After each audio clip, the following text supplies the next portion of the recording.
The Lord be with you. And with your spirit. A reading from the Holy Gospel according to John. Glory to you, O Lord.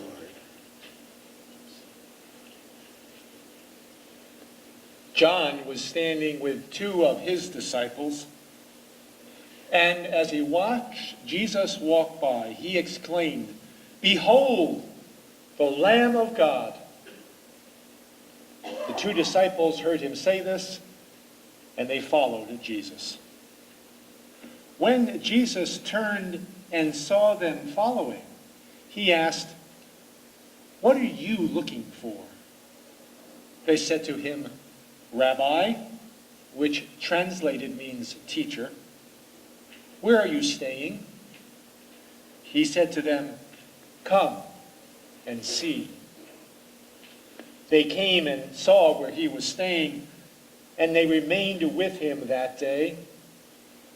It was about 4:00 in the afternoon. Now one of the two who heard John speak and followed him was Andrew, Simon Peter's brother. He first found his brother Simon and said to him, "We have found the Messiah," which is translated the Anointed One. He brought Simon to Jesus, who looked at him and said, "You are Simon, son of John. You are now to be called Cephas," which translated means Peter. The Gospel of the Lord. Praise to you, Lord Jesus Christ. Hello, welcome. Have a seat. Thanks for joining us. Okay. I came across a statement that I'm going to read to you that are about our youth. And I want to first of all apologize to you because this won't sound very nice, but I promise we're going to turn this around, okay? So bear with me. Here's what I'm referring to. Youth today loves leisure. They have bad manners, contempt for authority. They show disrespect for elders and love chatter and noise in place of productive activity. That is from Socrates in 400 BC. It's human nature over millennium that each generation seems to think that the successive generations are not as good as their generation. We had a book, very popular, #1 for many months, that was called The Greatest Generation, written about 10 years ago by Tom Brokaw. Every generation thinks they're the greatest generation, and the next generation isn't so great. But we think you're great, and we're going to tell you why, okay? I'll share with you that this week was particularly insane for me, good, full of God, but it was challenging because it was packed with 2 pastoral council meetings, a finance council meeting, 2 staff meetings, a gathering at Sacred Heart Seminary with about 80 priests and deacons from all over the country, a gathering at the Archdiocese for Gigs, Geeks, and God. About 300 came to learn about technology in worship. At Good Shepherd, we had 2 town halls, one on Thursday evening and one on Saturday morning.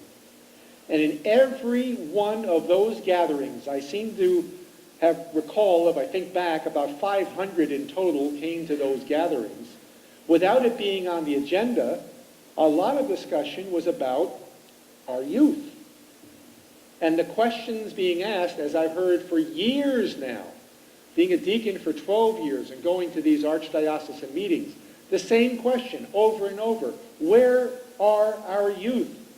The numbers are going down, particularly as they get into high school and college years. Where are our children, our youth, and our young adults? But interestingly, after all this discussion, nothing's changed. The numbers are still going down. Perhaps out of that learning should come wisdom, and that whatever it is we've been doing has not been working, and perhaps we need to do something differently. I'm going to suggest to you, through the example of Samuel in the first reading, what it is we should do differently. Samuel, did you hear in the first sentence that he was a boy? He was a child. In fact, biblical scholars believe he was about 12 years old. Now, this is unheard of, that in the high holy temple, in the innermost sanctuary of that temple, only priests were allowed to go there, and here is a child, a 12-year-old, who was so revered and respected that he slept in what is actually the sacristy, the anteroom to the inner sanctuary. So the high priests and the elders had great regard for this child. Why? At the end of the reading, we heard this about Samuel. As Samuel grew up, the Lord was with him. From his youth, no word of Samuel was without effect. The translation we heard today, no word from Samuel fell to the ground. What is that saying? It's saying that out of the mouths of our children comes great wisdom. Do we believe that? The Socrates quote, this great philosopher, very intelligent, I would begin to challenge him. My sense is he was speaking about the perception of youth and not the reality.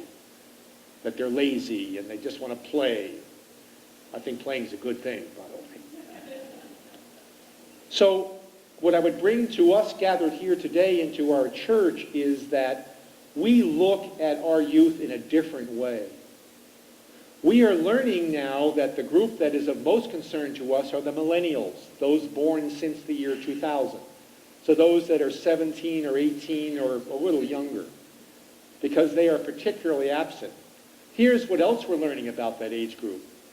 They have as strong a faith in God as we do. They are as spiritual as we are.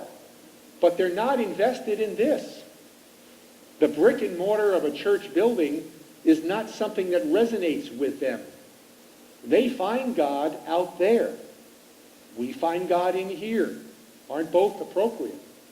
So what I'm saying is perhaps what we need to do differently is respect our children and our young adults for the wisdom they contain, like Samuel, and we go to where they are. If they don't come here, they're not going to just magically appear by continuing to talk about why they're not here. So maybe we need to change the paradigm of church. And we need to have buses in our parking lot on Sundays, and we need to go where they are. And then we start by hearing their stories, not imposing ours on them, because they're full of wisdom, and they'll teach us something. What else can we learn? Samuel, this 12-year-old, what was his gift of wisdom? What can we learn?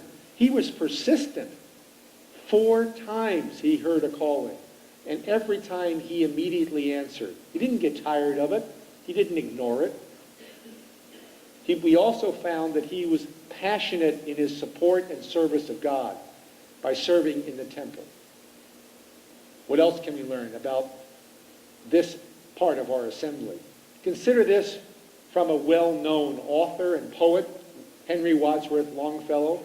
Here's what wisdom he shares with us about the wisdom of our youth. How beautiful is our youth.